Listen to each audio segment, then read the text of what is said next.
if there is a group of Chinese tourists who break into your land and refuse to leave, what would you do? What? 就算这里是他又怎么样啊？一个人有这么多土地，大家分享可以吗？了不起吗？ What's he saying? They do not know whose territory they have entered. This is Yellowstone Ranch. Facing foreign intruders, Old John directly teaches them a lesson. But he does this mainly because of the nearby grizzly bear. These people refuse to leave.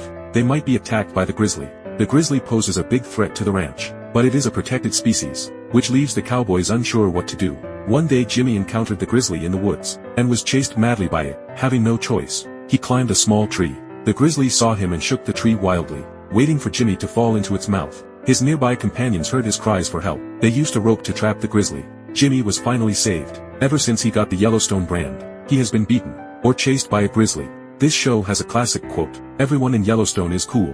Only Jimmy keeps getting beat up." This reached Old John. For the safety of the cowboys and cattle, he sent Yellowstone war god Rip to drive it off. When Rip found the grizzly, he heard someone calling for help. He walked to the edge of the cliff. It turned out 2 tourists had jumped to avoid the bear. They jumped off. Rip took out a rope. He told the woman only one can come up at a time, but she wanted to give the chance to her boyfriend. But the boyfriend also wanted her to go first. They kept giving way to each other. As a result, the woman accidentally fell to her death. Rip told the man to hold the rope, but the man was very heartbroken. He let go and joined his girlfriend in heaven. Rip had not reacted yet, and saw the grizzly lunging at him. He quickly grabbed his gun. Soon the sheriff arrived to handle the scene. The sheriff suspected Rip of illegal hunting here. The tourists were seen being thrown by him off the cliff. Old John knew someone was trying to frame him. He even suspected the sheriff he had promoted. Rip could not explain clearly. Not long after, the wildlife department came to investigate. Rip was ready to take them to the scene himself. When they met, the female officer gave him attitude. They set off to the scene. Rip saw a horsefly on her horse. He kindly warned her but was ignored. As a result,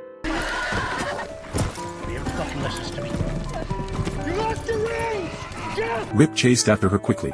He found the officer had fallen, her body pierced by the fence. This was serious. She could not die here, or he would not be able to explain.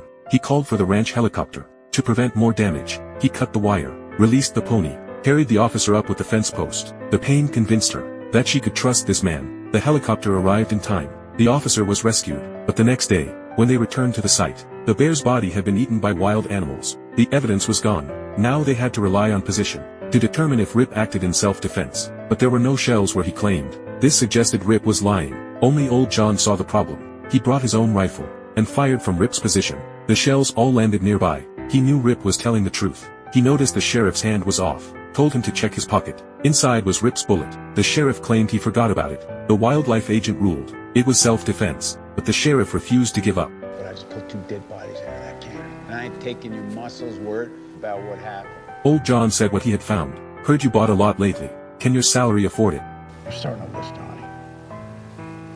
You just made your way on it. Old John was frustrated. His own man had betrayed him. He knew he had to do something now.